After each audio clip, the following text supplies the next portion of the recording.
Selamat malam, salam sejahtera bagi kita semua. Yang terhormat Bapak Dr. Wirmi Eka Putra, SEMSI CIKNR CSRS, selaku dosen pengampu mata kuliah metodologi penelitian, dan yang saya hormati seluruh teman-teman yang berbahagia. Puji syukur kita panjatkan kehadirat Tuhan Yang Maha Esa. Oleh karena rahmat dan kuasa-Nya, saya dapat melakukan presentasi pada kesempatan kali ini. Sebelum saya melakukan presentasi, izinkan saya memperkenalkan diri. Perkenalkan, nama saya Yohanes Kurniawan Manurung dengan NIM C1C022153 dari Prodi S1 Akuntansi, Fakultas Ekonomi dan Bisnis Universitas Jambi. Tanpa berlama-lama, saya akan langsung saja melakukan presentasinya yang berisi tentang teori dan pengembangan hipotesis. Definisi teori. Kita masuk ke dalam definisi teori. Teori adalah seperangkat konstruksi atau konsep, definisi, dan proposisi yang dirancang untuk secara sistematis melihat suatu fenomena dengan menentukan hubungan antar variabel untuk membantu menjelaskan dan memprediksi fenomena tersebut. Teori juga adalah generalisasi atau kumpulan generalisasi yang dapat digunakan untuk menjelaskan berbagai fenomena secara sistematis. Siti Rahayu Haditono 1999 menyatakan bahwa suatu teori memperoleh makna yang signifikan ketika dapat menggambarkan, menjelaskan, dan memprediksi gejala yang ada. Mark 1963 membedakan keberadaan tiga jenis teori. Ketiga teori ini didasarkan pada data empiris.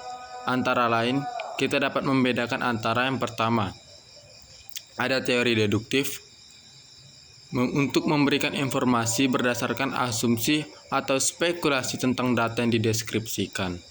Yang kedua, teori induktif, sebuah metode penjelasan dari data ke teori. Yang ketiga, teori fungsional. Di sini kita melihat interaksi pengaruh antara data dan asumsi teoretis. Kita masuk ke dalam variabel. Variabel adalah apapun yang dapat membedakan atau mengubah nilai.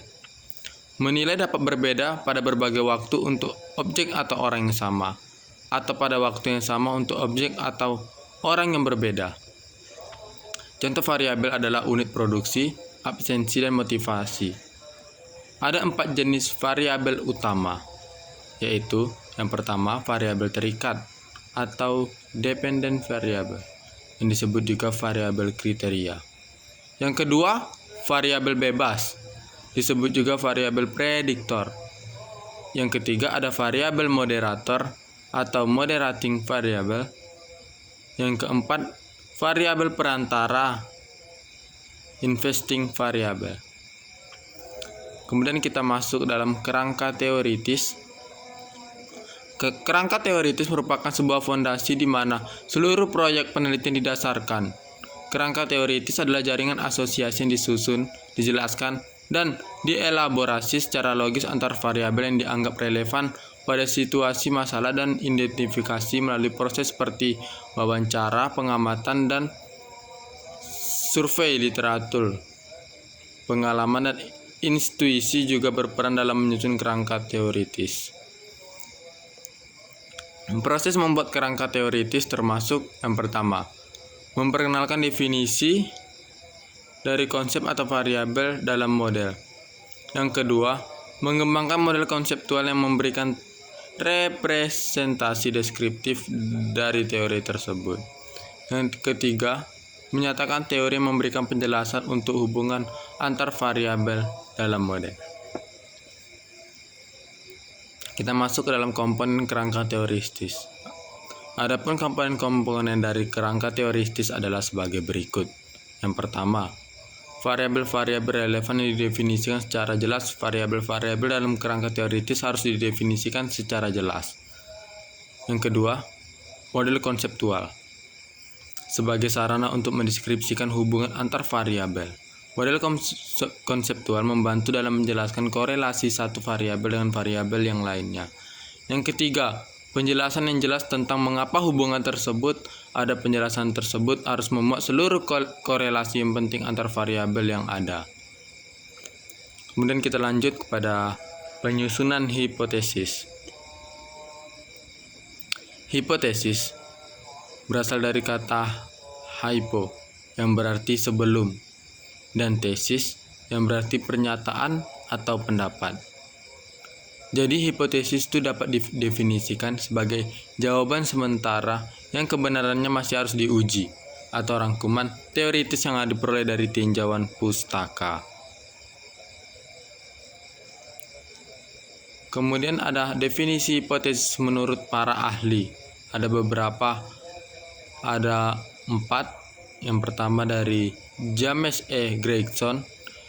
Hipotesis merupakan sebuah dugaan tentatif atau sementara yang memprediksi sesuatu yang akan diamati. Kedua, Lundberg. Hipotesis merupakan sebuah generalisasi yang bersifat tentatif, sebuah generalisasi tentatif yang valid yang masih harus diuji. Yang ketiga, menurut John W. Best. Hipotesis merupakan prediksi yang baik atau kesimpulan yang dirumuskan dan bersifat sementara. Hipotesis diadopsi untuk menjelaskan fakta-fakta atau kondisi yang diamati dan untuk membimbing dalam penyelidikan lebih lanjut. Yang keempat ada menurut Gooddenham, hipotesis merupakan sebuah proposisi yang harus diuji. Baiklah, sekian presentasi dari saya. Lebih dan kurang saya mohon maaf. Saya ucapkan terima kasih.